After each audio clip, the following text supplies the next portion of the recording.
As vulgar as I am, this one tends to be a fan favorite. Just the word fuck written in the middle of a bunch of Letroset circles pasted over each other.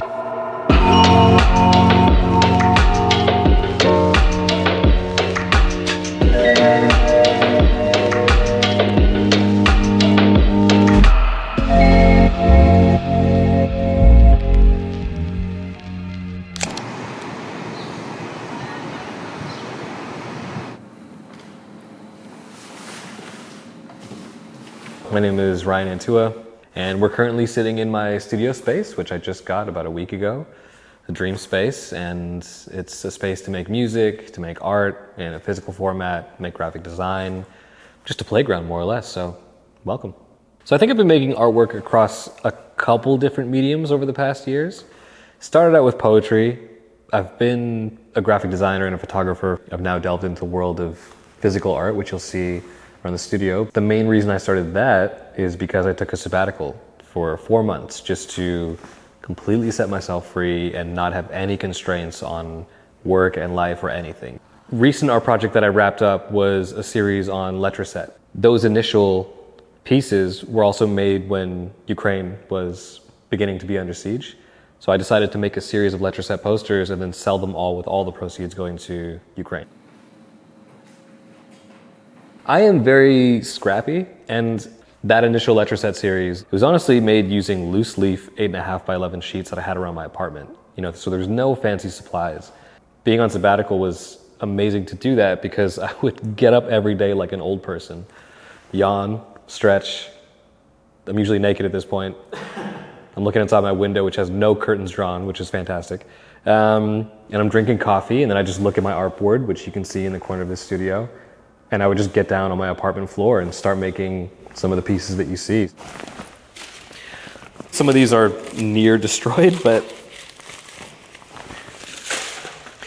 the idea with Letroset is that there's different textures on each film sheet. And what you can do is put them up against a canvas and apply pressure to them, and they come off, which is really interesting. And over time, you can combine paint and Letroset to create a lot of really interesting textures. All these sheets are basically from 1984 onwards. And you'll see that some of these have been really, really just run through over time.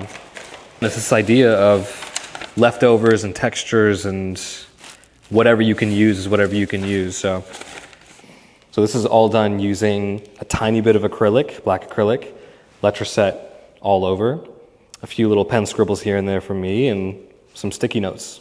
I think the thing that really inspires me about this sort of material and this sort of art style is that even the fuck-ups can be considered art. So if I didn't paste on something properly, if there's a random paint splotch somewhere, sometimes I feel like growing up there was too much of an emphasis on portraiture and fine art stuff having to be perfect, and that was really discouraging for me because I am far from it. You'll see the Virgil Abloh book in the studio. Virgil was a huge inspiration to me because as an artist, he touched so many different realms, but he also looked a little bit like me. When you think about art and design, there's not a lot of people in the world that are dark-skinned artists that make it in mainstream media. So just seeing what he did for all the fashion houses and all the work that he did with Off-White, he was a massive, massive inspiration to me. This actually came off the back of a mirror. That mirror is in my house. And then this ended up being my artboard. So as you'll see, both sides of it are just destroyed with paint and experimentation, textures, it's all ripped. And then this side too, little doodles, little paint splatters, some Letroset that's imprinted on the side. And this was literally the canvas I was working on for the past 3 months until I got the studio a week ago. So talk about constraint, talk about using literally whatever you have around your house. Some of them take advantage of tape as material that was used for masking, but then also used as a part of the art piece itself. I think it's really cool to take the little leftover bits and do things with them. Just the stuff that most people discard. And that's very much inspired from David Carson, Chris Ashworth, all the designers and people that I really look up to growing up who took the leftover bits and made full pieces with them. These were some pretty fun ones. Abstract works that are very Pollock inspired. it was more or less an exercise in, a technique that I wanted to use for a while. So if you look at the ledge up there, the little loft area, there's an area where I drip paint down to the floor, and these canvases were just lying there. So very, very abstract work. Should be okay, but should be mindful of some of the paint splatter.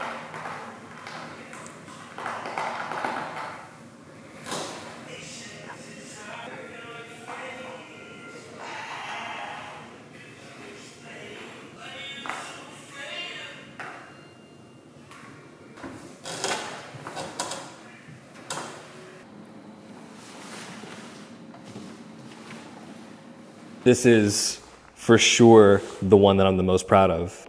So for context, I was listening to the same Travis Scott song for like 2 hours in a row, just on repeat. And I just had this vision of fire and what that would look like on a canvas. So this is an 8.5 by 11 sheet of paper. And basically it's just red, yellow, orange acrylic taken with a ruler and sort of screen pressed up. And then what you'll notice if you look at it closer is there's tiny bits of bristle that are within the painting too, because the brush I was using was not the right brush. So those got lodged in it, but it also adds to it. Then I burned the edges of the painting to sort of simulate fire and simulate like there was a wall that was burning. Materials from the destruction of this piece ended up being a part of the construction of later bits of the piece, if that makes any sense. And it was just the first time I did something where I looked up and I thought, you're an artist. Like this is validation. And yeah, I don't think I'll ever part ways with this one out of all the ones that I have, but it feels like this could be in a gallery. It feels like this matches the contemporaries that I look up to so much. So this is a proud one for sure. I like to zen out in Victoria Park, and my apartment, which is like 10 minutes from the Kitchener Market, is great because I will just go and people watch. Which kind of leads to, I think, my biggest sense of inspiration, which is just people doing everyday things. I get more inspired by like the woman working in the back kitchen of the banh mi shop than I do a gallery exhibit in Toronto. Not that it's not valid, but I find such joy in the everyday. I can't remember who said it. It might have been Idris Sandhu, but it was like the idea of mindset, not location, is super important, because I know people that have moved to bigger cities, I've been one of them, living in Vancouver, that go there and they still find that they're not satisfied or there's something missing. And it's because if you don't have the right mindset for where you're living, it doesn't really matter. Like no place you move to will satisfy you. It's like building community, getting a sense of who you are and what you want. Like that's important in a place versus I live in LA, it's cool, or I live in Toronto, it's cool, right?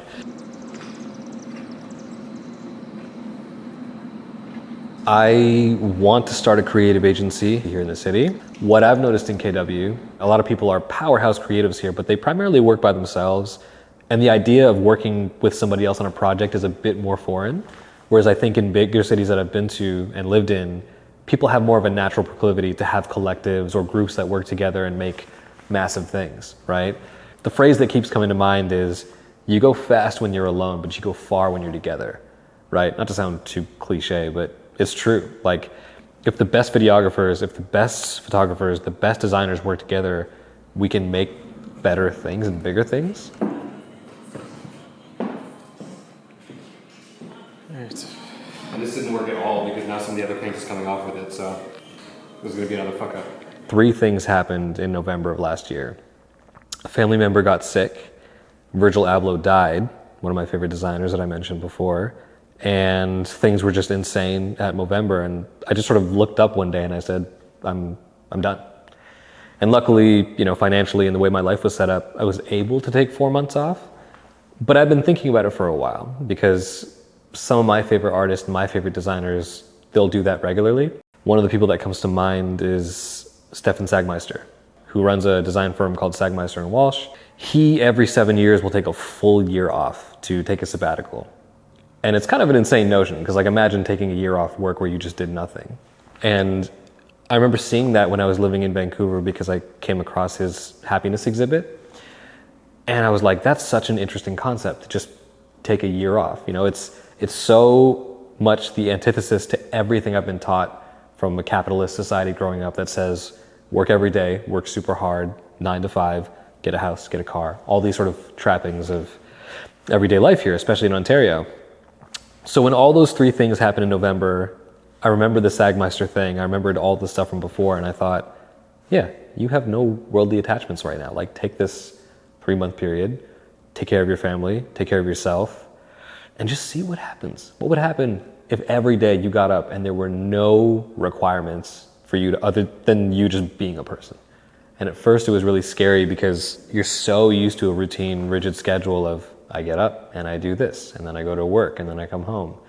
After I really leaned into it, then that's when the physical art thing happened, and I don't think we're meant to live halfway lives. You can do things in moderation, but I think true passion comes from devotion, and devoting yourself to a subject, a person, an art form. Until you fully take that leap, I don't think anybody would ever really get what they wanted, you know?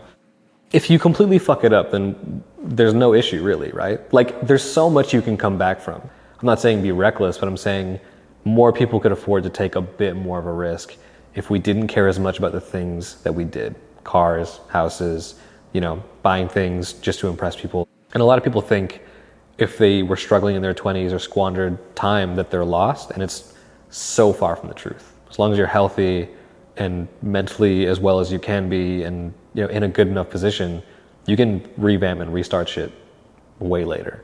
I'm 31 years old and I just started doing physical art 3 months ago. There's so much shit that you could do later on. So take the leap, and the worst thing that happens is you have to regain your grounding, regain your footing, and then just do it again. Stay hydrated, practice deep breathing, watch a Kurosawa film if you get a chance. Maybe not Seven Samurai, because it's like 4 hours long, and that's a long commitment for a first one. Meet different people that are way different than you, that look way different than you, listen to different music, try a new album today, you know, watch a film that your friends recommended, you know. I just think it's important to get different reference material, not just for art, but life too. So that's the advice, that's it.